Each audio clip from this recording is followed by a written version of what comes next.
Welcome to a new way. He has put you on a new journey.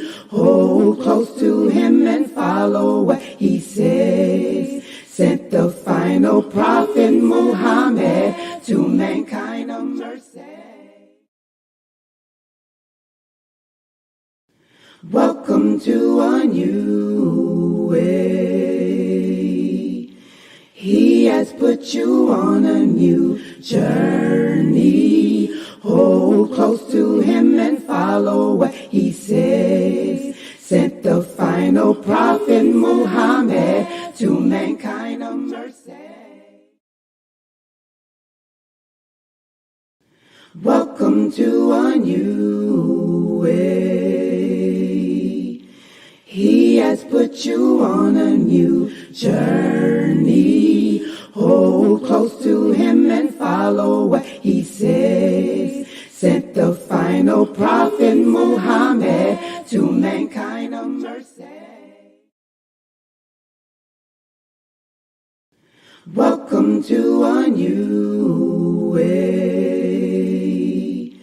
He has put you on a new journey. Hold close to him and follow what he says. Sent the final prophet Muhammad to mankind a mercy. Welcome to a new way. He has put you on a new journey. Hold close to him and follow what he says. Sent the final prophet Muhammad to mankind a mercy. Welcome to a new way. He has put you on a new journey. Hold close to him and follow what he says. Sent the final prophet Muhammad to mankind a mercy. Welcome to a new way. He has put you on a new journey. Hold close to him and follow what he says. Sent the final prophet Muhammad to mankind a mercy. Welcome to a new way. He has put you on a new journey. Hold close to him and follow what he says. Sent the final prophet Muhammad to mankind a mercy. Welcome to a new way. He has put you on a new journey. Hold close to him and follow. Assalamu alaikum, brothers and sisters. Listen, we are in dire need of donations to keep these shows running and available for you 24/7. So that means when you're in the car, it's available for you to listen to. Whether you're at work, streaming, playing a game, it's available for you to listen to. Growing your deen and learning about the beautiful, beautiful, beautiful different topics of Islam. Listen, one of the heaviest deeds that could be placed on your scale on the day of judgment is Sadaqah Jariyah. Yes, I know I'm trying to build deeds daily. So you can too. So listen, feel free and please, from the bottom of your heart, donate to this wonderful cause, wonderful website and platform to continually push out shows that will benefit you and the Muslim Ummah. Yes, you can donate by going to the Sunnahfollowers.net website, pressing the donate tab. You can also scan the QR code in YouTube on the far left top of our videos that are streaming. Listen, guys, this is very important, and take this as important. We want to keep this programming available for you 24/7 so that you have access in your car, anywhere you choose to tune in to this wonderful programming. Yes, guys, it's all at your disposal. So listen, feel free to donate. Once again, remember, Sadaqah Jariyah, one of the heaviest deeds on your scale on the Day of Judgment.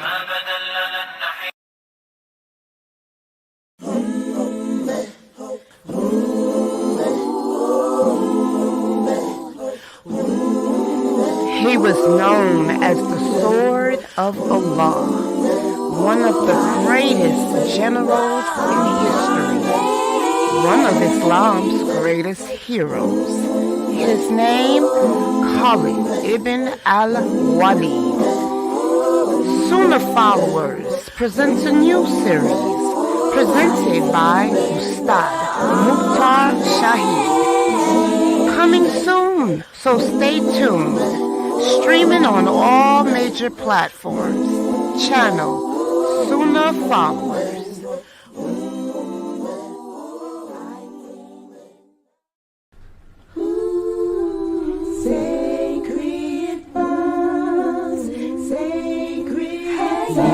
Sunnahfollowers presents a new upcoming class. Stay tuned. Sacred Bonds by Daryl Abdullah Kirk. Yes, Sacred Bonds, navigating the depths of Muslim matrimony and the family. You don't want to miss this one. Please stay tuned. Streaming on all major platforms right here on Sunnahfollowers.net.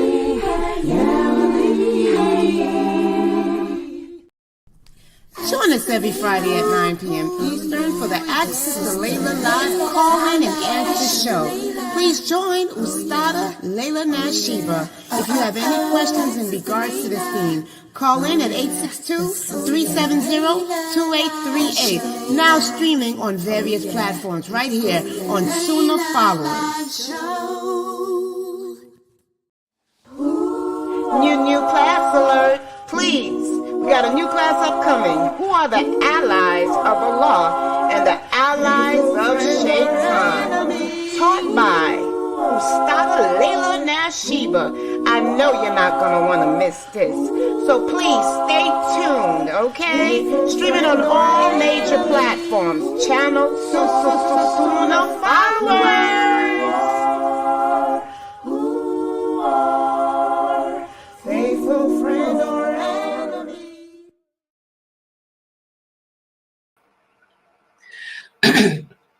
In alhamdulillah wa salam ala wa rasulullah. I'd like to welcome everybody to our Aqidah class for today. And alhamdulillah, we're going to be continuing with our topic of the allies of Allah and the allies of Shaitan.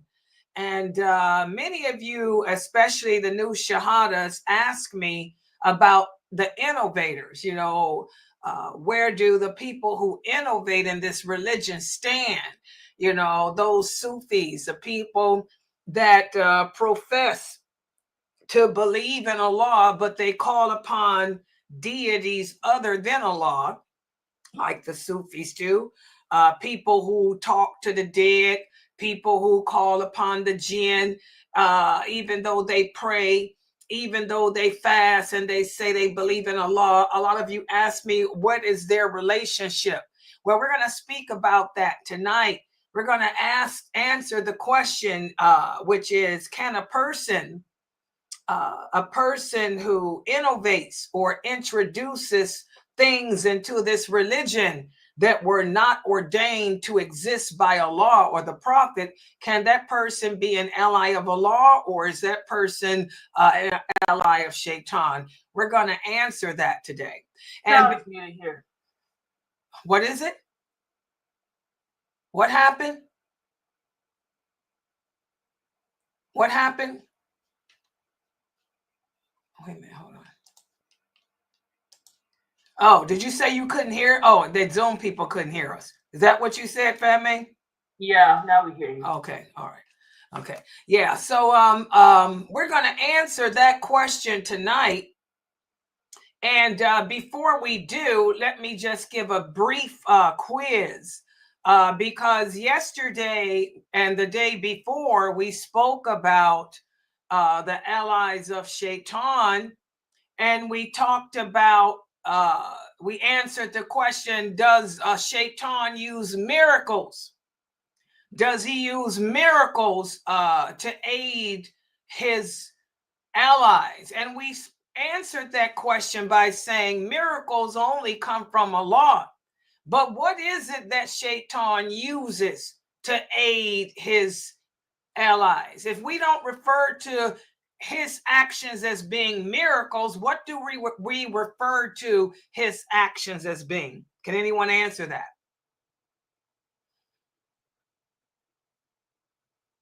Anyone?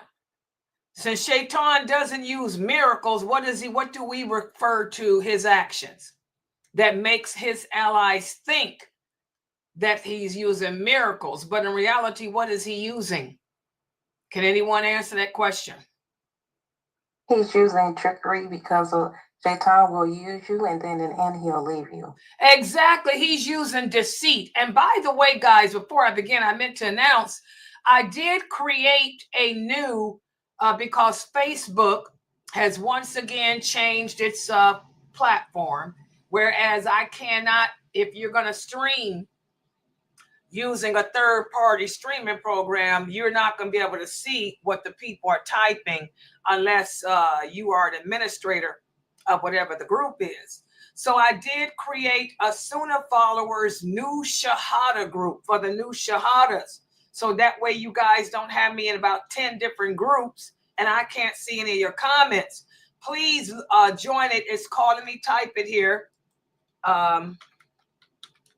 New Shahada group on Facebook. It's entitled Sunnahfollowers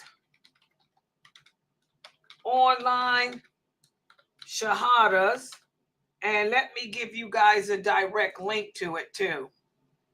So those of you here can join it, and please refer your friends and family members to it. I am the administrator there in that group, and I have also Famay and AY and Sister Mina, I think, as a moderator, as administrators in there. But let me give you guys a direct link to join on Facebook.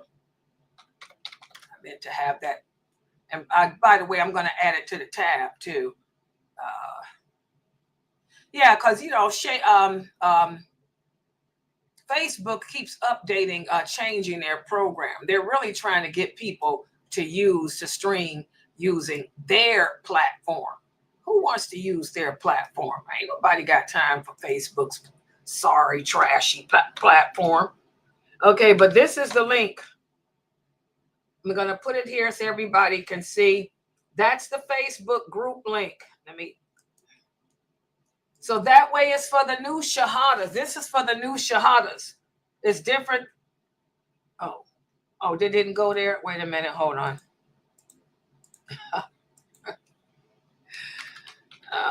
Facebook new Shahada group. And let me paste it again. Now, this is it. There it is. That's it. That's it. Y'all see it? So click on that link, guys.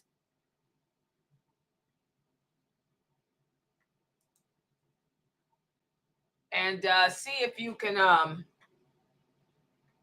copy that link if y'all can on YouTube and Twitch and Twitter and wherever else y'all see that, the www Facebook group link.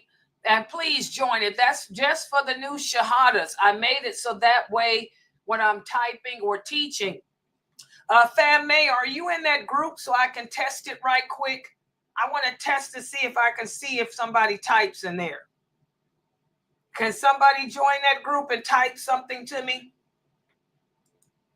So that way, Brother Timothy, are you in there? Somebody join that group and type to me.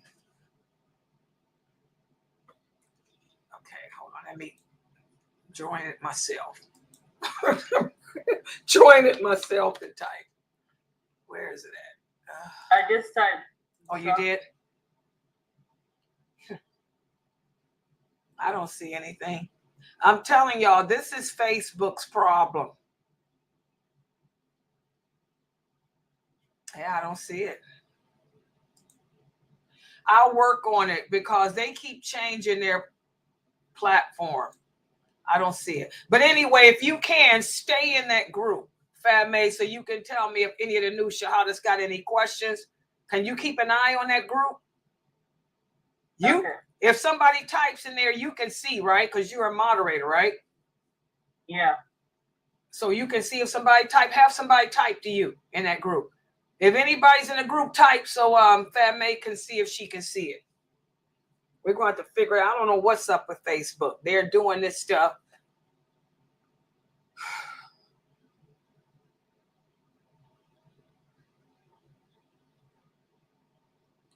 Let me see.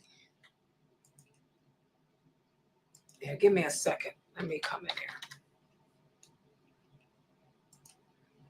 Oh, Facebook.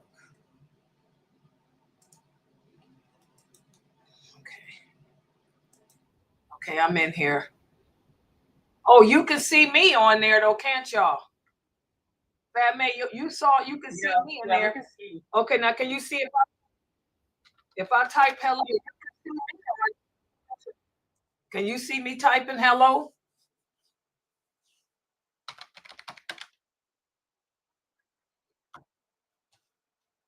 Can you see that typing? Fatme? No, I don't see it. Wait. Let me see you type. I don't see you typing either. I don't know what's up. But anyway, guys, join that. We're going to figure that out tonight. I'm going to figure it. I might have to contact Facebook and ask them what's going on. But anyway, that's just join that Sunnahfollowers new Shahada Facebook group. So that way I can try to get y'all together and keep my eye on you. And of course, we can see everything on YouTube and Twitch and Rumble and all the other places. I'm just trying to accommodate Facebook because they keep changing their platform for some reason. I don't know why. But anyway, let's just go ahead and get started and we'll work on that later tonight. So again, guys, Allah uses miracles, but Allah has given Iblis the authority to use trickery and deceit to try to accommodate his allies. And who can tell us what type of trickery or what type of deceit does Shaitan use? Who can answer that? What type of trickery or what type of deceit does Shaitan use to help his allies? Who can give us some examples of the trickery and deceit that he uses? He has the jinns listen to the angels. MashaAllah, good job, baby. Exactly. The jinn, the evil jinn, they disobey Allah and they eavesdrop on the conversations that the angels have with each other. And then they bring that information back and mix a bunch of lies with it. And they tell it to the fortune tellers and magicians and psychics. That's one of the ways of trickery that Shaitan uses to help his allies. What's another form of trickery that he uses?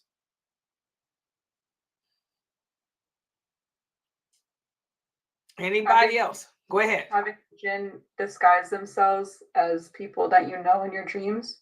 Wow, mashallah. That's one of the big ways, guys. Do you know how many of us are duped by our dreams? I had one of the Muslims here, and it's not a new Shahada, text me today about a dream. And I keep telling you guys to leave those dreams alone. You know, the Prophet Muhammad told you what to do if you have a dream. If it's a good dream, alhamdulillah. If it's a bad dream, a'udhu billahi, and keep it moving. We have to stop putting too much emphasis in dreams because you don't know if that dream is an inspiration from Allah or an inspiration from Shaitan, because you are not a prophet. Okay? And one of the things that your personal jinn can do is have the other jinn around him and around you take on the disguise of one of your family members or somebody that you know and come into your sleep and tell you that they're that person that's dead speaking to you from beyond the grave. The psychics use that. The psychics use that. Their jinn gets that information from you when you come to them. If you're a psychic, the guest that's come to you, their jinn shows a picture of your dead husband. Your jinn shows a picture of your dead grandmother. This is why we have to be careful hanging up pictures in our houses and stuff, because the jinn can duplicate people. Ghosts do exist. The jinn are ghosts. Everybody understand that? So that's one of the big ways. What's another way that the jinn? Go ahead. Another way is he'll make your bad deeds seem fair seeming, meaning they'll look appealing to you, maybe because you didn't get punished right away. So you'll think, okay, I'm gonna just do it again, try to get away with this. So he does that. That happens to a lot of us because we commit a sin and nothing happens. No thunderbolt. Allah didn't strike you with lightning, or you got away with that bad action. So now Shaytan, your personal jinn, he will make you think, okay, so it's not such a bad thing. Ain't nothing wrong with it. Might as well go ahead and do it again. Ain't nobody gonna know. Allah don't know everything. Remember, your personal jinn is gonna do everything in its power to get you to deny the lordship of Allah. And the fact that Allah is all knowing and all seeing, that's denying an aspect of his lordship. So that's a big way that he dupes us, because you committed a sin and got away with it. Now you're going to continue with that sin. Okay, what's another technique that Shaitan uses to help his allies? Magic. Exactly, magic. Magic does exist. Like one of the brothers, one of the new shahadas texted me the other day. He says, Sister Layla, so do we believe that magic exists or not? Yes, it does exist. That's why Allah allowed a jinn, to do magic on the prophet just to prove that it does exist. It didn't last long. Allah also took it away from him real quick. But Allah allowed magic to be performed on the prophet just to show us that magic does indeed exist. But our prophet Muhammad taught us how to protect ourselves. The prophet sallallahu alaihi wasallam said, I used to worry about magic. I used to worry about the evil eye, just like you, because we're human. And one of the characteristics of being human is that we're pessimistic, and we can be very pessimistic. He said, but since Allah sent down the last 3 surahs of the Quran, don't be so pessimistic. Don't worry about it. Yes, magic exists. Yes, the evil eye exists. But don't sit around worrying about it. Recite the last 3 surahs of the Quran every day and trust in Allah, and don't worry about it, because nothing happens unless Allah allows it. And those last 3 surahs are protection against magic, the evil eye, and all that. And that's why I tell you guys, I ain't worried about magic. I ain't worried about that crap. Ain't nobody got time for it. Life is short, guys. We'll die. Nobody got time to be sitting around being pessimistic. Recite the last 3 surahs of the Quran and keep it moving. Trust in Allah and keep it moving. But some of you are so into magic and jinn's possession. Anytime something bad happens in y'all's life, y'all want to blame it on the jinn, blame it on the evil eye, blame it on magic. Ain't nobody got time for that. Life is too short. You better trust in Allah and keep it moving. Okay, and like I said, Allah allowed it to happen to the prophet just to show the people that it does exist. But our prophet, sallallahu alaihi wasallam, was not afflicted with that magic for long. It was a short time. All right.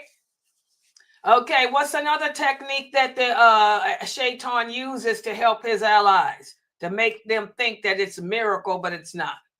Any others?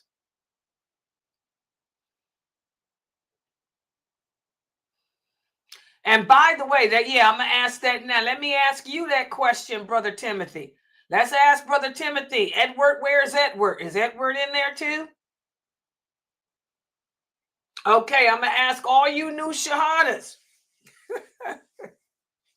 Okay. Allah has his allies. Shaitan has his allies too. Allah has his soldiers. Shaitan has his soldiers too. Who are the soldiers of Shaitan? Can y'all remember that? I've asked this question before, but I asked it a different way. I like to change up the wording to cause you to think. Who are the soldiers of Shaitan? He has soldiers from where?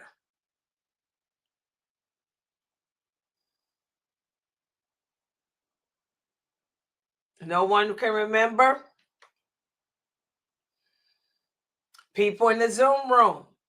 Who are the allies or the soldiers of Allah? I mean of Shaitan. They're weak. Can you hear me, Sister Layla? Yes, now. Okay. There are Muslims also who stand in the way of when the people of true knowledge are trying to show, like teach or whatnot, they get in the way by being distractions and getting other people to hear what they have to say, which is not on, the real path, the true path. I remember you said that. Okay, so good job. And it's just like Sister Carol said too, the soldiers of Shaitan are from the jinn and from mankind. And I want y'all to remember that. Shaitan doesn't just have allies from the jinn.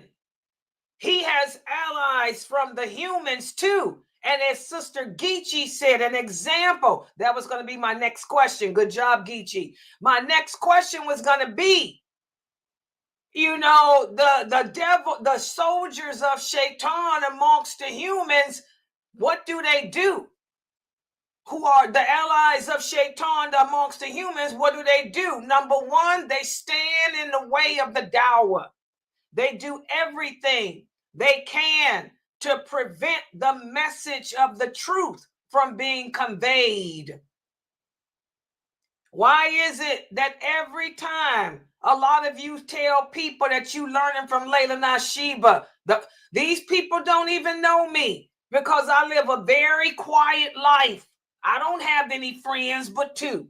I just got two friends. I ain't even got no family relationships going on. Nope. Ain't got time for drama. These people ain't never met me in their life, but they'll tell you, oh, you shouldn't learn from her. You don't need to listen to her. She don't know what she's talking about. Oh, she's bad. She's evil. She's cruel. She's this. She's that.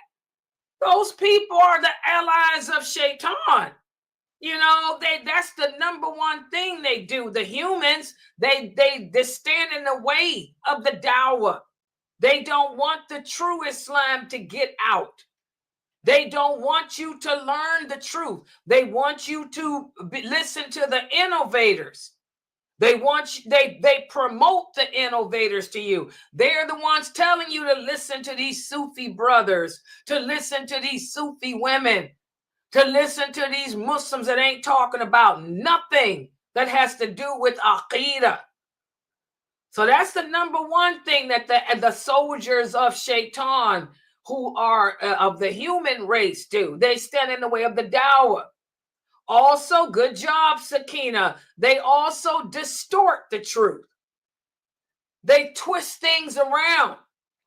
They'll tell you a hadith and then they'll distort it. They'll twist it around to mean something that it doesn't mean. For example, what happened with my new Shahada sister? Converted to Islam, and some man told her that if she gets married, that's 50% of her deen. So marry me. I'm going to marry you right now, and you will have 50% of the knowledge of Islam in you. She married him and became nothing but a mattress, a backdoor mattress for him. Thank God we got her out of that. Okay, she got a cooler the other day. Alhamdulillah. Yeah, I sent her to the right people. I sent her to the right person who divorced her from that filthy man. But that's how they do. They distort the truth. Yeah, that hadith is a true hadith, but it does not mean sex. Nowhere does Allah say that if you have sex with somebody and get married to somebody and have sex, knowledge is going to come falling down into you. That's not true.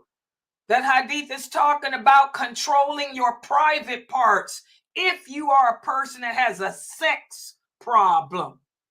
If you ain't got a sex problem, that hadith don't even relate to you. You got to worry about the other half, which is your tongue. Everybody understand that? So that's another one of the things the human allies of Allah do. Of Shaitan do. They distort the truth. They stand in the way of the dawah. What else? Okay, Mina said they also start mischief. They create mischief in the community with the people. Exactly. They'll cause the Muslims to fight each other, to turn against each other. They'll come between a husband and his wife. They'll come between an imam and his community. Turn the people against a righteous imam, or turn Muslims who were like brothers and sisters into enemies. Good job. So the human soldiers or the human allies of Shaitan are dangerous, and they're everywhere. They're in our Muslim communities. They're those people whispering in your ear, telling you that you shouldn't come learn from Layla. Tell them that Layla Nashiba said they better seek refuge in Allah from Shaitan and keep it moving. Okay? All right, so that's what we discussed the past 2 days. And so now today, I'm going to introduce you guys to another reality. The people of Bidah, or the people of innovation, they are allies of Shaitan. That answers the question that some of you brothers had. For the innovators, those who deliberately, intentionally innovate in this religion, are they allies of Allah? Nope. And let's talk about it. So let's put the PowerPoint up on the screen. What is this? Sister Layla. Yes. Would people who cast doubt be also the like working for Shaitan, allies of Shaitan, who throw doubt in your way of belief? What do you think? What's your answer to that? I said yes. Okay, and tell me why. Because they're getting you off, and they're getting you to question Allah subhanahu wa ta'ala and his creed and his order. Exactly. What does doubt mean? Doubt, even our prophet sallallahu alaihi wasallam told us in numerous hadiths to stay away from doubt, because doubt will take you out of Islam. The prophet lets us know that there is no doubt in Islam. There is no doubt. He said the lawful is clear in Islam. The unlawful things are clear. There are no gray areas in Islam. He said, but there are some things that you may not know, because everybody don't know everything. You may find yourself in a situation where you don't know if something is lawful, or you don't know that if something is good or clean. He said, stay away from it until you ask the people of knowledge and find out. He said, but doubt is not a part of this religion, because Allah perfected our religion for us. He made everything clear. He said, and I completed not only my mission, but the mission of every prophet that came before me.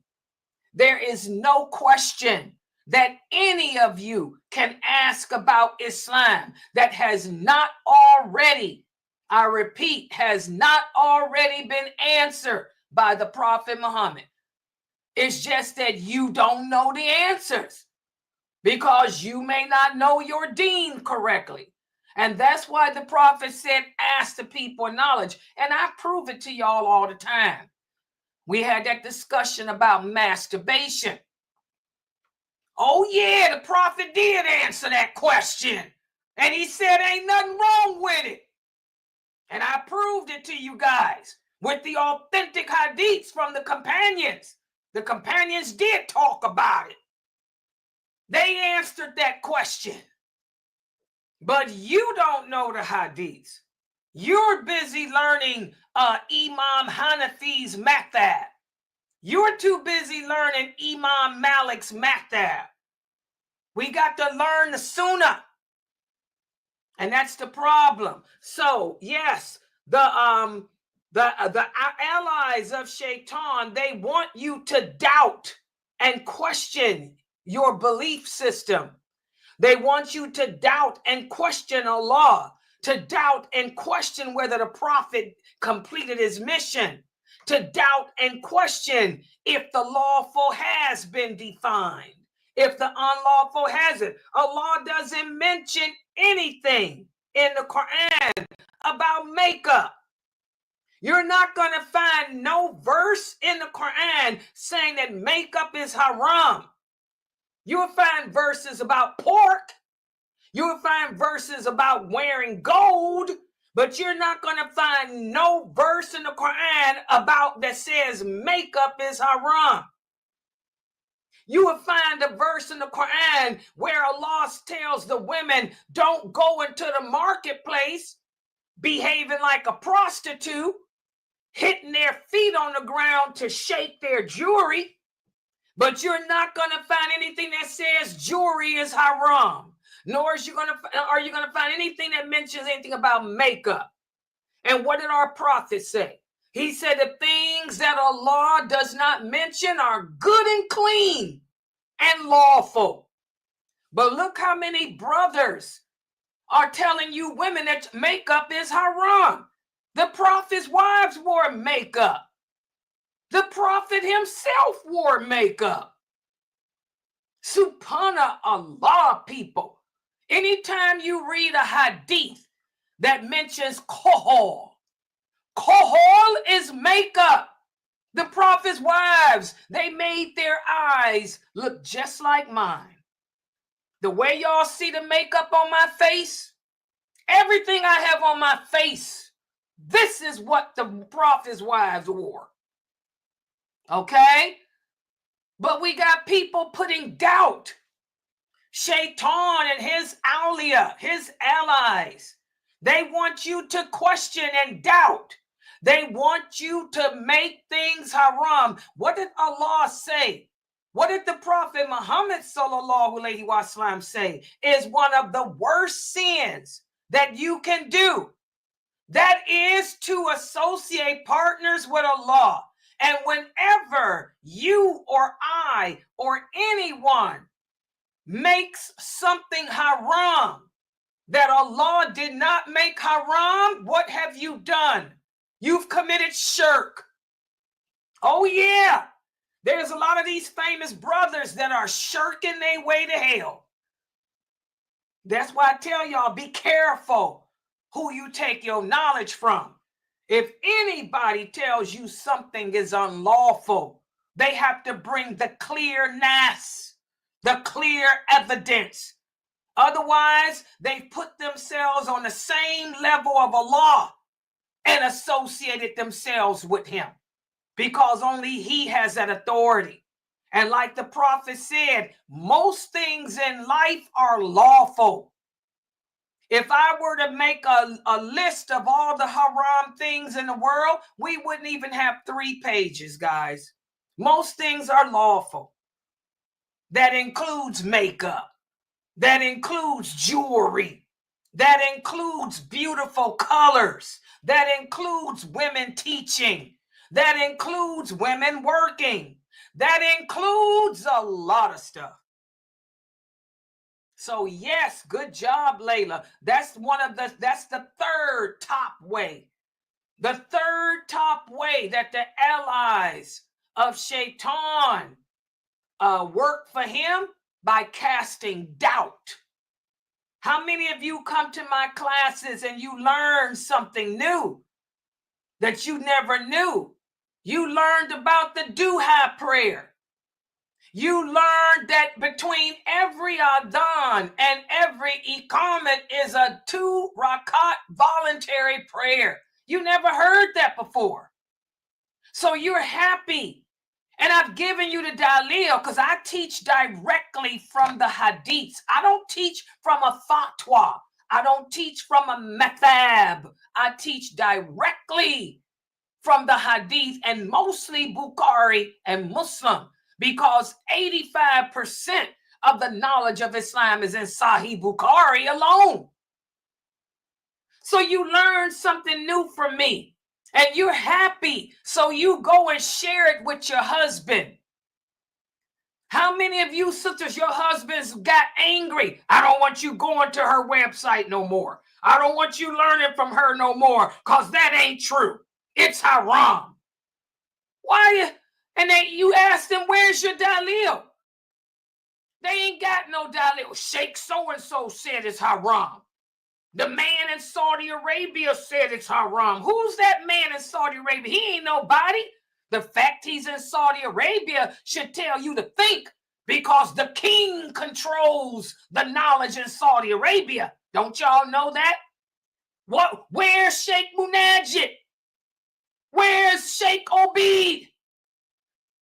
You know how many scholars the king has assassinated, has executed, and beaten and imprisoned? Anybody appointed in Saudi Arabia to be a so-called scholar, you definitely don't take from, because he working for the king. If he tell you the truth, he gonna vanish just like Sheikh Munajid has. May Allah bless him, forgive him of his sins, protect him and his family. I met him in real life. I love Sheikh Munajid. I met him when I made Hajj. He told me to keep the dawah going. Oh, yes, he did. He said, Layla Nashiba, keep the dawah strong in the West. Don't let them break you. That's what he told me in Arabic. I was married to the old man. Oh, yeah, old man translated. Old man was friends with him. Old man. So the simple fact that the man is from Saudi should tell you, you don't take nothing that he say out his mouth to be truth. So yes, that's the number one way that the shayateen, cast the urns in the way of Islam, by putting doubt. You learn the truth. The jinn and the allies of Shaitan amongst mankind, including your husband, will sit there and tell you, oh, no, that woman crazy. I don't want you learning from her no more. I don't want you listening to Layla Nashiba no more. Oh, no, because I can shave my beard if I want to. How many of y'all that happened to? I can shave my beard if I want to. The beard is a sunnah. It's not an obligation. Oh no, I ain't got to work. I can put you on welfare and put you in the projects if I want. Yeah. So doubt, casting doubt in your heart, causing you to question what you know to be true. That's one of the number one ways in which the allies of Shaytan try to destroy Islam. Everybody got it? Okay, so now, and also, guys, another way is what I'm going to speak about now, innovation. Bidah, innovation. Most Muslims living on this earth today are innovators. That doesn't mean that we go around calling people that, but I'm just making a general statement. The people who follow the Sunnah of the Prophet Muhammad sallallahu alaihi wasallam and his companions are rare and few. Our Prophet said it. He said, if you live to see the days in which Allah will send calamities, such as earthquakes, tornadoes, floods, drought.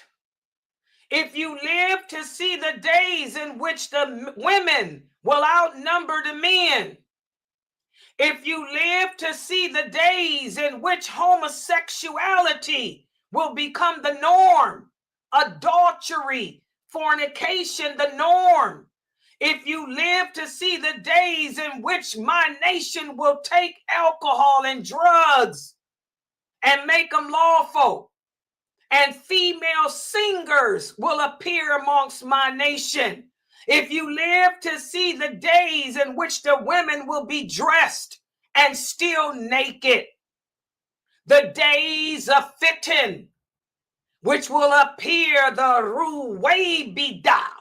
And who are the Bidah? They will be men and women who can recite the Quran beautifully, but it'll never go past their throats.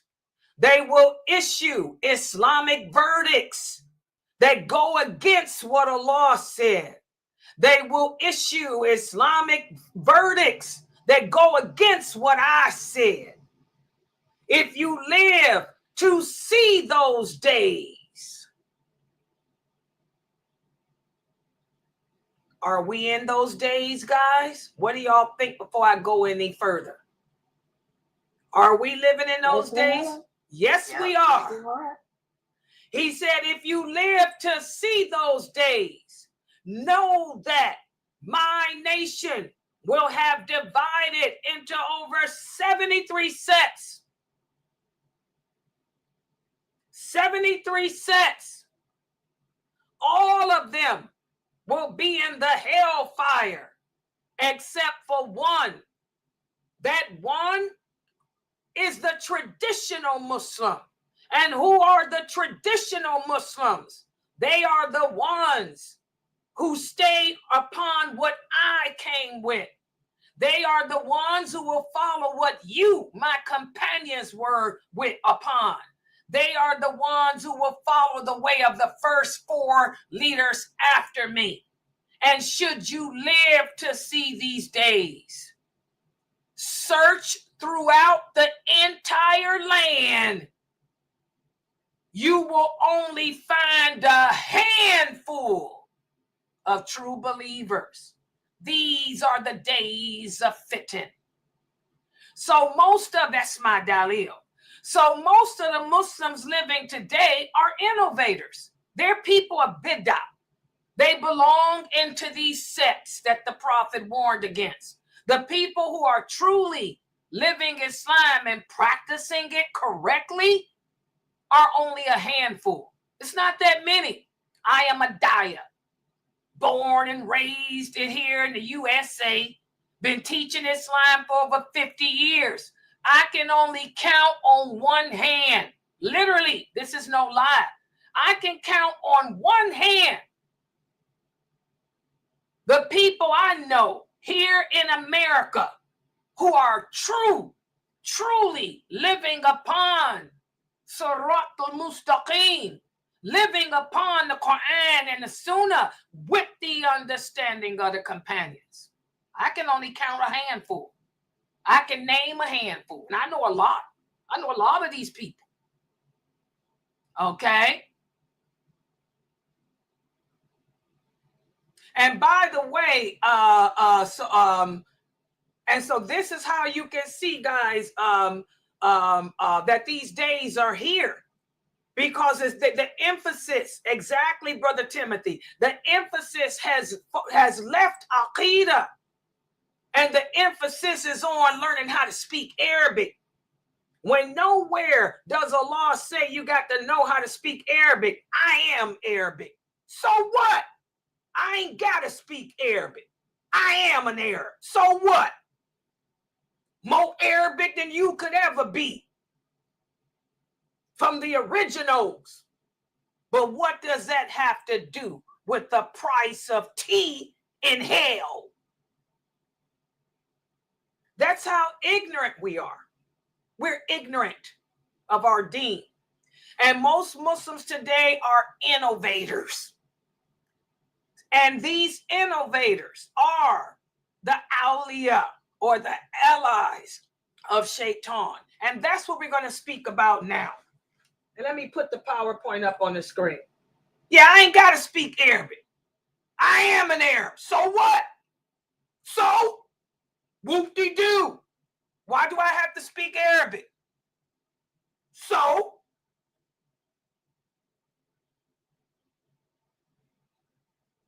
I know my deen better than you.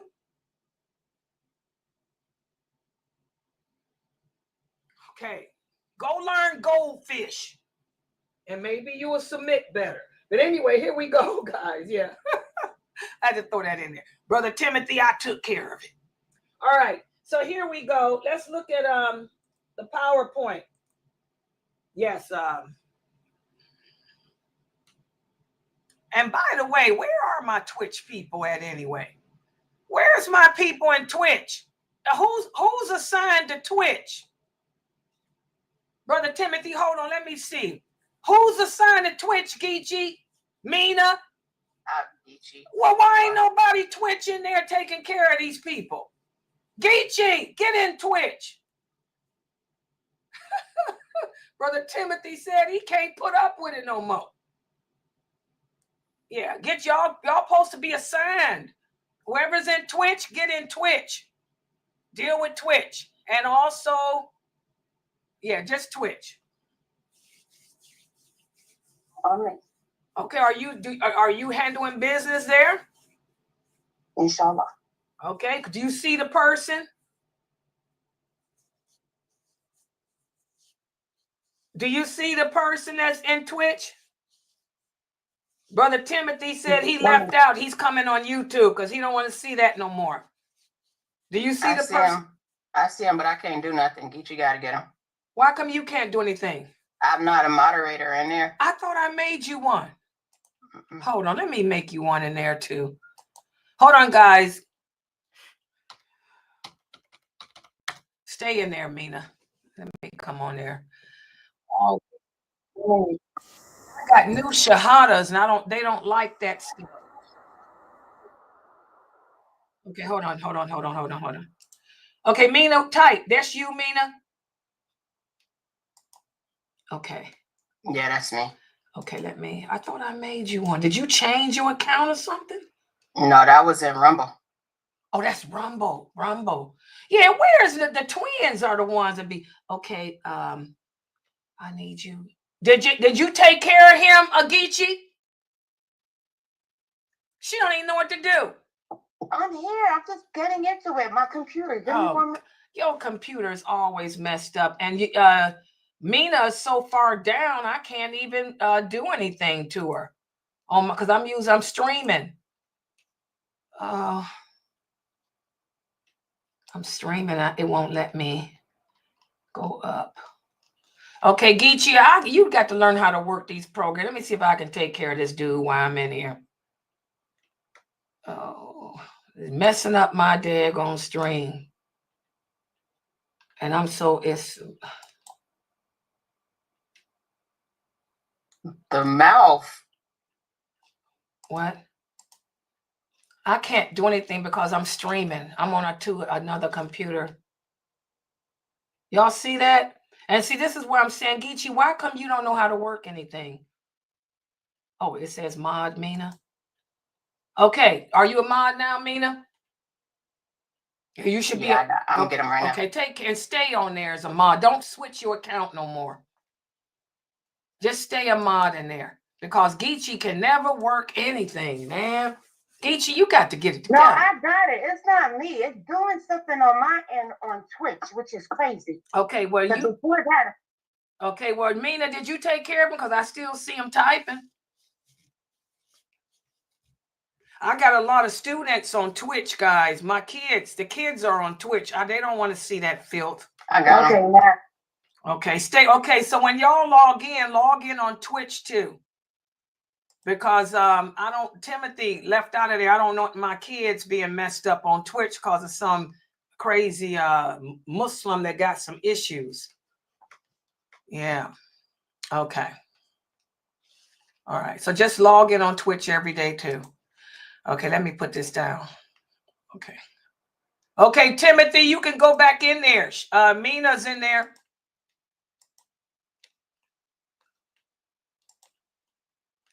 Oh, God, some loser. Okay, yeah, this is there. Okay, and by the way, guys, that's an example. That's an example of how the allies of Shaytan stand in the way of the dawah. See how Allah sends examples. So this person named Harun, his name was Harun. He's an example of how the allies of Shaytan, they do everything to stand in the way of the dawah. They don't want the truth to get out there. They'll create fitna just like Harun did to run you out. To run you out. Okay, so today we're going to speak about how the people of Bidah, are also allies of Shaitan.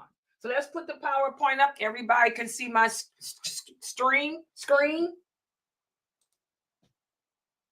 Okay.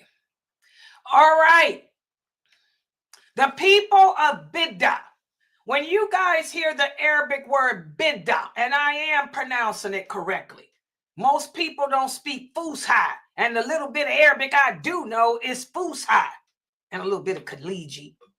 Okay, the people of Bidah. If you hear the term Bidah, this means innovation in English. What does it mean to innovate in Islam? To innovate in Islam means to introduce things into this religion that deal with worship that Allah did not introduce into this religion. Y'all got it?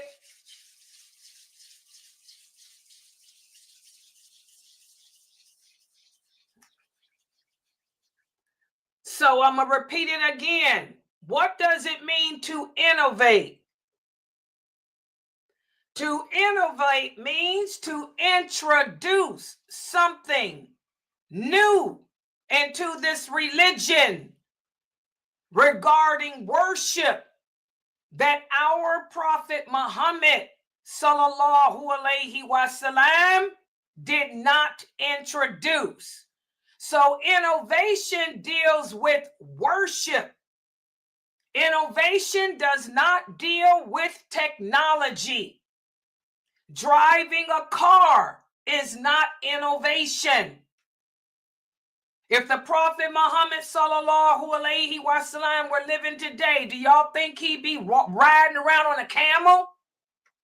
Using a washing machine is not innovation. Using a computer is not innovation. Using Facebook, using social media is not innovation. Why? Because these things have nothing to do with worshiping Allah. Everybody got it? So innovation, to innovate into the religion means to introduce something new in regards to worshiping Allah that our Prophet Muhammad sallallahu alaihi wasallam did not introduce. Because you'll find a lot of ignorant Muslims out there. Again, we're living in the days of the Bidah. And who are the Bidah? And I'm pronouncing it correctly. The Bidah are those ignorant people who have a lot to say about politics, about worldly events. But if you were to ask them the basics, like what is innovation, they don't know what it is. They think using a washing machine, driving a car, or using a computer is innovation. That's how ignorant they are. Okay? So, the people of innovation and the people of disbelief, Shaytan will send phenomena to them too. For example, many of them experience phenomena at the tombs. They go to the graveyards. They call upon the dead. They worship their dead saints, their dead imams. And they'll find phenomena that they think to be miracles. But instead it's trickery. Trickery sent by Shaitan. For example, they may place a pair of pants on the grave of a deceased person, and then they'll come back the next day to find the pants tied in a knot or the pants hanging up on a string like these socks are here. Or they may bring someone who is possessed to the grave and see the jinn who has afflicted him leave him. And the jinn will do this just to make them go further astray. So that's how Shaitan helps the people of Bidah, or the people of innovation. He will cause phenomena like that to happen. I told you guys how sometimes if you see them at the mosque, the Sufis playing the drums, twirling around in circles, if you look at where their feet is, it will appear as if there's smoke coming from underneath their feet. And then they will twirl and float in the sky. That stuff happens. That stuff happens. That's the type of trickery that Shaitan uses. Now, the thing that I told you guys the other day, the jinn, they may be more powerful than us physically, but the jinn are weaker than us intellectually and emotionally. The jinn are so weak that if they hear the name Allah, they will run away. And oftentimes, if you're following behind the people of Bidah or the people of innovation, if Ayat Kursi is recited, you know, these things won't happen. There is a famous brother I know. I'm not going to mention his name, but he's a duat just like me. He gives lectures just like I do, but he belongs to the Sufi sect. Another brother who claims to be upon the Quran and Sunnah likes to hang out with him. And every time the brother that claims to be upon the Quran and Sunnah hangs out with him, he says, Sister Layla, I recite Ayat Kursi whenever I'm with him. So that way nothing crazy happens. Okay, and I had to tell this brother, this is wrong. Because what does Allah say in the Quran? Does Allah say we can hang out with the people of innovation as long as we recite Ayat Kursi? No. Allah says in the Quran, do not sit in the company of the innovators. Do not sit with them. We're not supposed to sit with these people. We're not supposed to be included with them in affairs. So, reciting Ayat Kursi, thinking that that's going to justify you being with them, this is still disobeying Allah, because Allah says don't sit with them. And the simple fact that both of these brothers claim to be Daya, claim to be people of knowledge, it's bad. Okay? You will also hear some stories as to how the people of Bidah have been carried away in the air. And when they say La ilaha illallah, they fall to the ground. Because again, the jinn, whenever they hear the name of Allah, even if it's a good jinn, the good jinn, when they hear the name of Allah mentioned by us, it'll make them back away and get further away from us. Because Allah commanded the jinn to stay away from humans. Because they can see us and they can harm us, and we cannot see them or harm them. Okay, so, you'll find a lot of people who innovate. They'll tell you stories about how they were twirling around in circles and floating in the air. And how did they come down? They say, La ilaha illallah. Or, how they go to the grave and they talk to the dead, and the dead answers them back. And when they are done with the conversation, they'll say, La ilaha illallah, and then the jinn will go its way. Come on. This is nonsense. It happens, but this is not Islam. Remember, the allies of Allah do not deliberately, intentionally, or knowingly disobey him. Okay? You're not going to find the allies of Allah sitting in the company of innovators. I was invited last year. I was invited to a women's conference. Some sisters wanted me to come and speak at a women's conference. And I asked them, who are your speakers? And when they ran off the names of the other women, I said, I can't come to your conference because those women are all Sufis. Not just any type of Sufi, they're mystic Sufis. I said, and I don't sit in the company of innovators. I'm sorry. Not even for the dawah. I do my dawah at home, on the internet, on the computer, in the safety of my house, like Allah commands. So stay away from these people, guys. If you know that someone is an innovator, someone belongs to a Sufi set like that, that's calling upon the dead, twirling in circles, saying things like the dead can hear you and the dead can communicate with you and all of that, stay away from them. Does everybody understand that?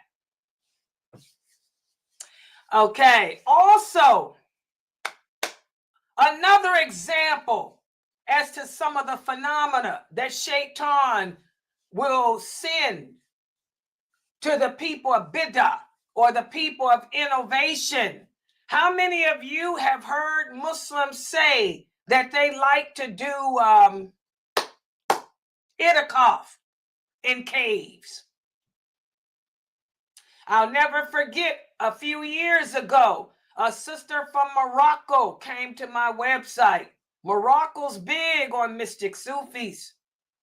And it was during the month of Ramadan. I was teaching a class on itikaf. I was teaching you guys about itikaf.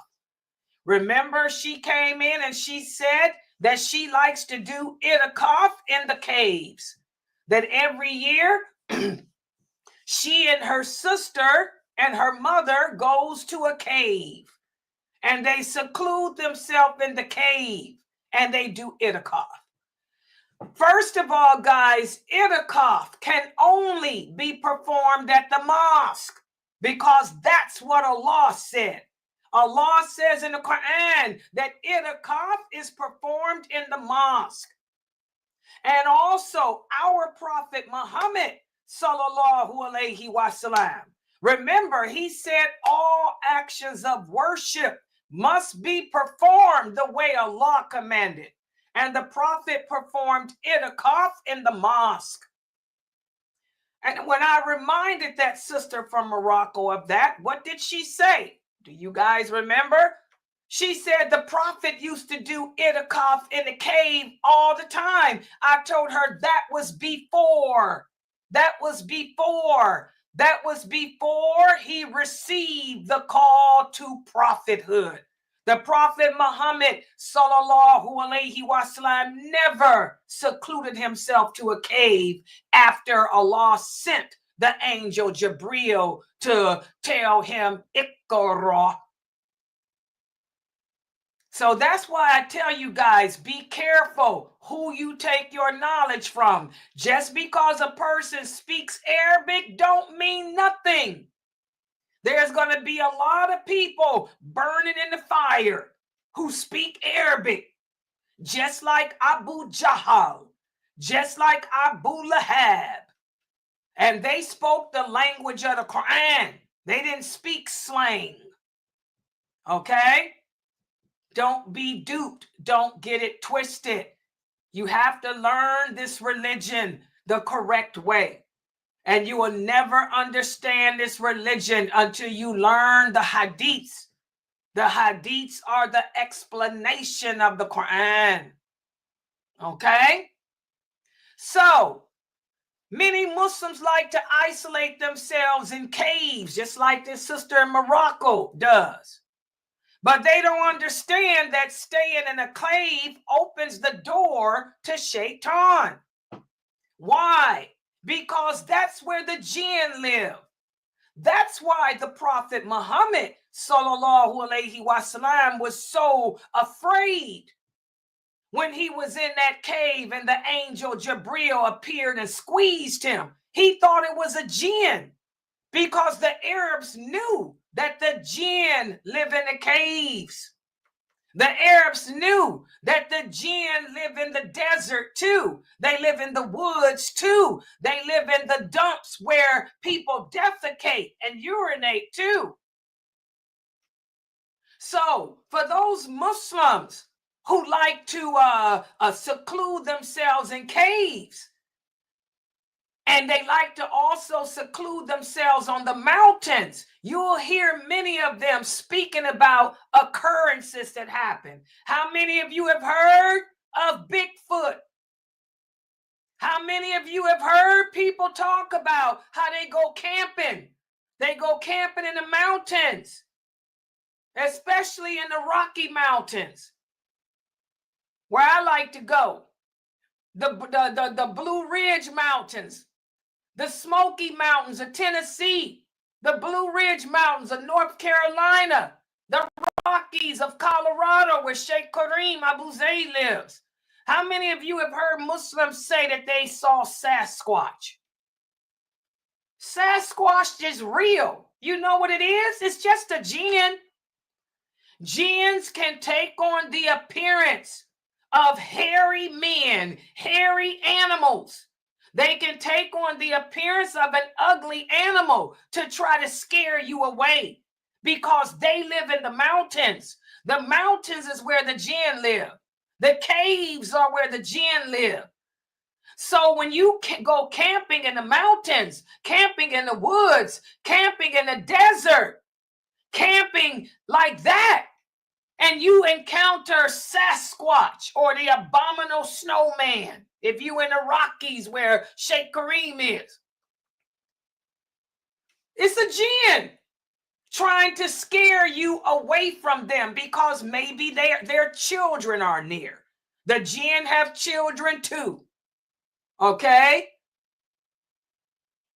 So you will hear a lot of Muslims who like to seclude themselves in caves, in mountains and woods, talk about the unseen men, or the seen hairy apes and things that they have encountered. Those are not miracles from Allah. That's all from Shaytan. Listen to what Allah says in the interpretation of the meaning, and verify some men from among the humans. They used to seek refuge in men from amongst the jinn, and so the latter merely increased the former in their burden of fear. And they used to strike fear into them due to their disbelief and their burden of sin. So there's my dalil. Everything I teach you, that's why I tell you guys, new shahadas, be careful who you take your knowledge of Islam from. Islam is based on the Quran and the authentic hadiths. That's it.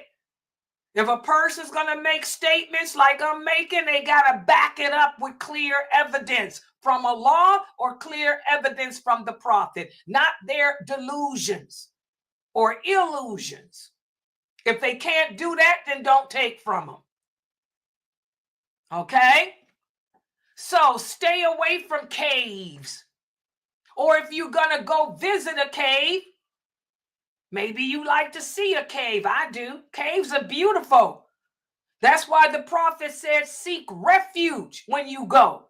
When you go into the woods, when you go into the desert, when I go to my timeshare in the Smoky Mountains, I always seek refuge in Allah, because I know that those are the areas, you know, where the jinn live. The jinn live in the mountains, in the woods. So when I go into my cabin, I always recite, you know, the last three surahs of the Quran and Ayat Kursi. So if there's any jinn around, they can move away from me. They know I'm home and, hey, I'll be here for a few days. Everybody understand that? So when you hear people talking about those things really happen. They really did see Sasquatch. They really did see the abominable snowman. Those were jinns. Okay? That's where they live. And also, some of these jinn will appear in the form of a man covered with hair. That's the Sasquatch and the abominable snowman. They'll have skin like a goat, and people who do not know them will think that they're humans. And that's why we have this saying that on every mountain of the ones mentioned earlier are the 40 Abdal, and those are a different type of jinn. They are those who they believe to be the Abdal, are the jinn who live on those mountains, as it is well known in a number of ways. So again, be careful, guys. When you go to the mountains, you go to the woods, you go to the forest, the desert, just seek refuge, because they'll do all kinds of things to try to get you away from them and their children. They have kids. Okay? So when we teach about these events that Shaytan and his allies can engage in, the people take three different views. Some of them refuse to admit the existence of the jinn. They refuse to admit the existence of them and how they can take on different forms. Or they may accept their existence in general, but refuse to accept the reports which people have told us of what happened to them when they encountered them. That's one position. Also, other people believe that anyone who possesses the ability to perform something miraculous, they think that that person is an ally of Allah, and this is wrong too. Okay? The allies of Allah are just regular people. They're people who believe in Allah, who obey Allah, who fulfill their obligations to Him and each other. Okay? They're not some creatures that can fly through the sky and all of that, just to impress. And this is the correct position, which is the third position. The correct position is that Shaitan has helpers, just like Allah has helpers. But the helpers of Shaitan are of their own kind, and they are not the allies or helpers of Allah. And what's the dalil? Allah says in the interpretation of the meaning, "O you who believe, do not take the Jews and the Christians as allies. They are allies of each other." See that? How many of you Muslims voted in those elections? Y'all were not supposed to participate in no kafir elections.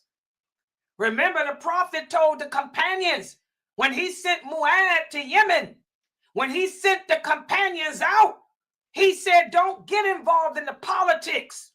Don't get involved in the politics. Do not get involved in the politics of the kafir people.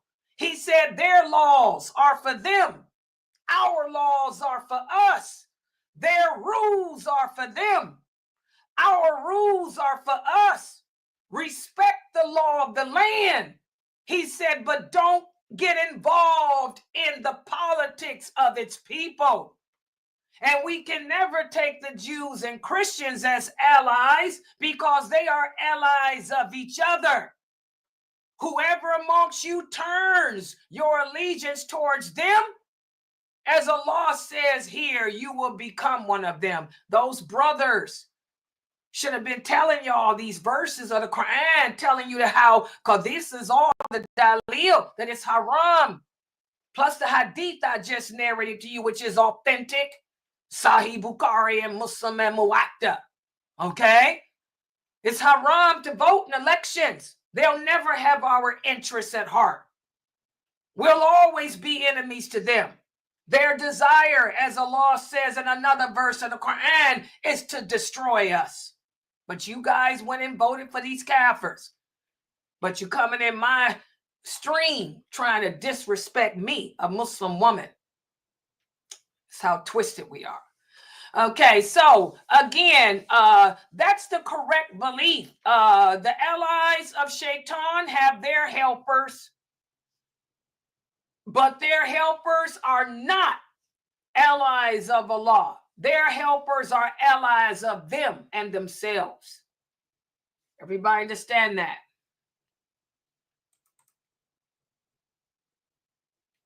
Also, guys, miracles come from Allah.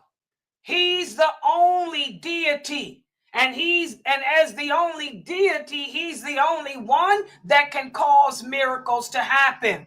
Remember, Allah tells us nothing happens in this world, good or bad, unless he wills it. But he has given Iblis the authority to use trickery and to try to take to the hellfire whomever amongst us who is stupid to follow him. Listen to what Allah says in the interpretation of the meaning. Shall I not tell you upon whom the evil devils descend? They descend upon the sinners. So if you're hanging around with people who commit sin, these are the people that open themselves up to Shaitan. Now do y'all see why Allah says, do not sit in the company of the people who sin. Do not sit in the company upon the innovators. Because if you're sitting in their company, they're opening the door to Shaitan and his allies. And should Allah decide to send his wrath upon them, the fact that you're there with them, you're going to get it too. And that's why the Prophet sallallahu alaihi wasallam told us to be careful who we choose to be friends with. Be careful who we choose to hang around with. And again, we have to beware of music, singing, and musical instruments, because this is the worship of the associations, those people who associate, the people of Bidah, the people of innovation. Listen to what Allah says about them and the interpretation, the meaning. Their prayers at the Kaaba were nothing but whistling and clapping sounds. You guys see how history repeats itself.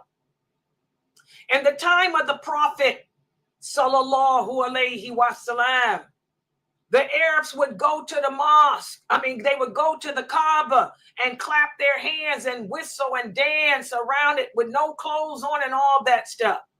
Do y'all know that's happening already now? How many of you seen the video that went viral on TikTok of the African American woman or whatever she was who made Hajj, and right outside the Kaaba she was dancing and singing and gyrating? Like the Prophet said, Islam will become strange. Islam will revert to how it was in the beginning, with women behaving that way, men behaving the way they are, and the Sunnah forgotten and the Sunnah abandoned. Listen to what Ibn Abbas and many of the other companions said. They said when Allah mentions the word clapping of hands and whistling, this is how the unbelievers used to worship Allah. They worshiped Allah by clapping their hands and singing and whistling, just like that woman did when she made Hajj this year. Okay? Subhanallah. Okay? As for the Prophet Muhammad, sallallahu alaihi wasallam, and the original companions, their worship of Allah was what Allah commanded us to do. They prayed their 5 prayers the way Allah commanded us to do. They read the Quran the way Allah commanded us to do. They remembered Allah when they were sitting and standing and walking the way Allah commanded us to do. And they remembered each other and remembered Allah in gatherings. The Prophet sallallahu alaihi wasallam and his companions never gathered for listening to music, nor clapping of hands, nor the beating of drums. That's not from how our Prophet taught us to worship Allah. Nor was the Prophet sallallahu alaihi wasallam or any of the companions ever overcome with feeling, nor did they drop their capes in ecstasy and twirl around in circles. When the companions met together, they used to have one of them read the Quran and the rest would listen. As Umar used to say to Abu Musa al-Ash'ari, he used to say, "Oh, Abu Musa, remind us of our Lord." And Abu Musa al-Ash'ari would then recite the Quran and everyone would listen. We have this authentic hadith, whereas once the Prophet sallallahu alaihi wasallam walked past Abu Musa al-Ash'ari while he was reading, and he said to him, "I walked by you last night and I stayed and listened to your recitation." He said, and Abu Musa said, "If I knew that you were listening, O Prophet of Allah, I would have refined my recitation even more." Again, all of these hadiths are authentic. So clapping and playing drums and spinning around in circles, the awliya or the allies of Allah don't indulge in that. That's behavior of the allies of Shaytan. So we have to remember, guys, music is like alcohol. It affects the soul. In fact, it affects the soul even more than alcohol does, because you can be going through a rough time in your life. Maybe you're experiencing loneliness. Maybe you're experiencing depression. You turn on the radio and you hear Mariah Carey singing about how she got a man and she wished she had a man. Next thing you know, you knocking on your neighbor's door saying, "Baby, will you be my man tonight?" So we have to be careful, guys. You know, we can never lower our guard when it comes to Shaytan. Remember, our personal jinn never sleeps. Your personal jinn hovers around in your heart. He knows your strengths. She knows your weaknesses, and she will attack you when she has the right time to do so. She'll catch you off guard. He'll stopple you over. So I'm going to stop right here. Subhanakallahumma wa bihamdika ashhadu an la ilaha illa anta astaghfiruka wa atubu ilaik. Are there any questions? So the people of innovation, if they're innovating in this deen, they cannot be allies of Allah unless they stop. We have to practice this religion the way Allah said to practice it. We cannot make up our own way. Okay, any questions? Yes, I have a question, Sister Layla. Mm-hmm. So you said Bidah is a new form of worship what the Prophet did not do? Yeah, it's Did to I get that definition? Bidah is to introduce.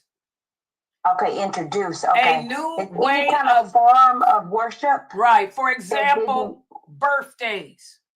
Birthdays is a Bidah, is an innovation. Birthdays is a form of worship. Because I was born, you're going to throw me a party. You're going to bake food for me and bring it to me and bring me presents. And everybody's going to wish me well because I was born. You're worshiping me. This is worship. We cannot introduce any new way of worshiping Allah. So that's why celebrating birthdays is a terrible sin, and you Muslims have to stop doing it. We don't wish nobody happy birthday either. When you tell another person to enjoy their birthday, you're worshiping them. You're saying because I was born this day, I should enjoy it. What's there to enjoy? The fact that I was born means that I'm now held accountable. Had Allah kept my soul where it was, I was fine. I was not held accountable. We got to think. I see a lot of y'all telling people on their birthday, enjoy your day. Astaghfirullah, don't say that. You're worshiping that person. What's there to enjoy? I was better off not being born. Yeah, so Bidah refers to introducing something new into how we worship Allah. It deals with worship. It doesn't deal with technology. You got a lot of ignorant Muslims out there that don't know the basics. They say Facebook is innovation. It is innovation, but it's not innovation in our religion. As Allah says in the Quran, you know, knowledge comes from Him. Allah is the one that sends knowledge of technology to us. This is technology. Driving a car is not innovation. Not in the religion. Allah sent how to make a car and how to drive it. You think the Prophet would be riding around the world on a camel? If he were here, he'd be riding in a Lexus, a BMW, a Mercedes. And he'd have his own private jet. Okay? Yeah, so innovation is to introduce something new into the way we worship Allah. So that being said, would prayer beads go under a Bidah? Yes, because that's a form of worship. Okay, let's talk about the prayer beads for a second. The Prophet Muhammad sallallahu alaihi wasallam taught us how to count. We count with the fingers of our right hand. However, there are some companions that didn't know how to count, so they would use rocks. So if you are using beads because you don't know how to count, but you want to follow the hadith. For example, we talked about the Hajj prayer. We talked about how you say Allahu Akbar, however many times, 10 times. If you don't know how to count, they'll have the rocks to count with, the bead to count with.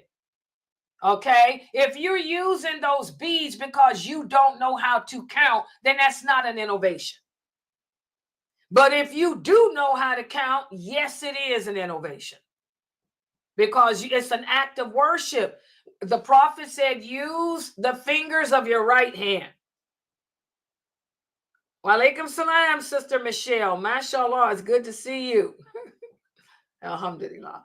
Yeah, so yes, using the beads, if you know how to count, would be an innovation. Yes. If you don't know how to count, it wouldn't be. Yeah, any other questions? Brother Harun, your friend said his personal gin is called Bob. So what? What am I supposed to say about that? That's his business. I don't have nothing to say about that. That's your friend's business.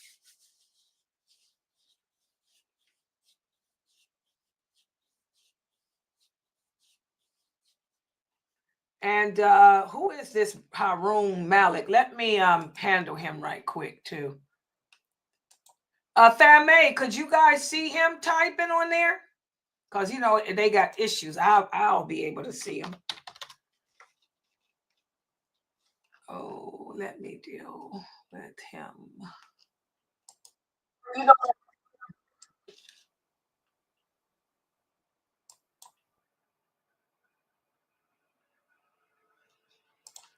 Brother Harun, you got something else you want to say?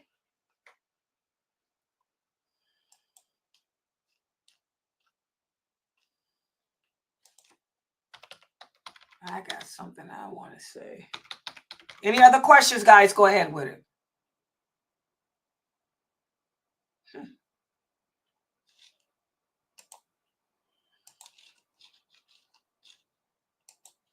Okay.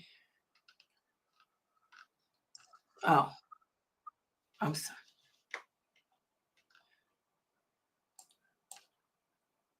Does Allah sit above his throne?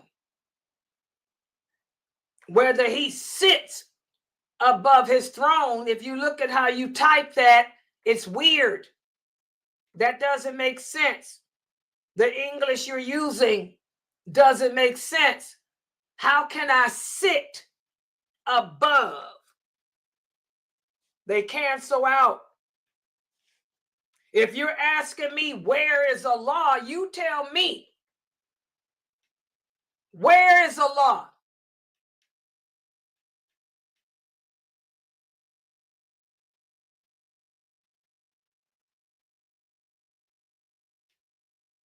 Okay? You tell me, Harun. I want you to answer for us. Where is Allah? And don't tell me to calm down. I'm old enough to be your grandmother. You need to learn some respect. I'm old enough to be your grandmother. Learn some respect. And since you don't have none, let me give you some.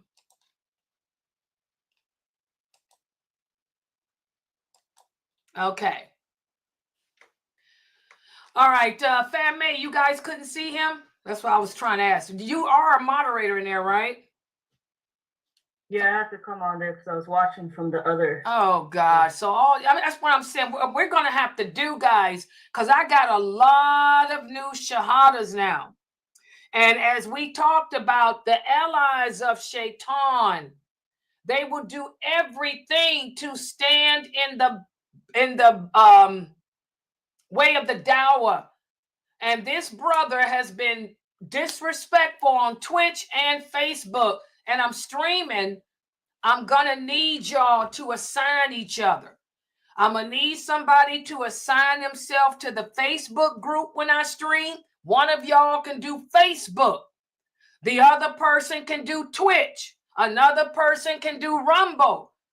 We're going to have to make moderators that can be on it because, like the brothers here are saying, these are new shahadas. And it makes them angry when they see their teacher. As Brother Amir is saying, it makes him angry to see people trying to disrespect his teacher. I need y'all to help me here. People in Zoom, hello?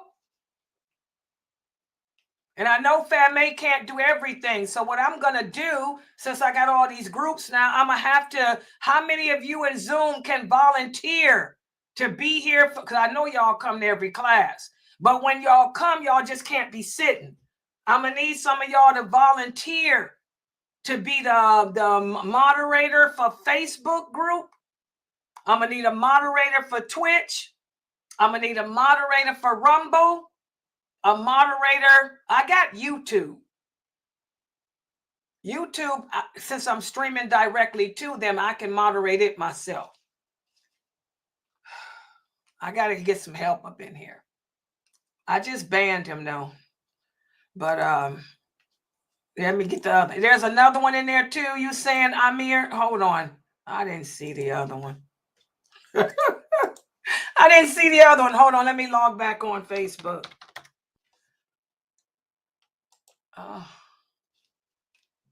Did you see his typing at all, Family? You probably can't see it, huh? And I made y'all. No, I had to come on, get over to the business because I couldn't see it on the other new shahada because they're all, I don't know, they all like, you have to go to the actual page. I'm gonna need somebody to be in the Sunnah, the Sunnahfollowers, the new shahada group. That's why I made it.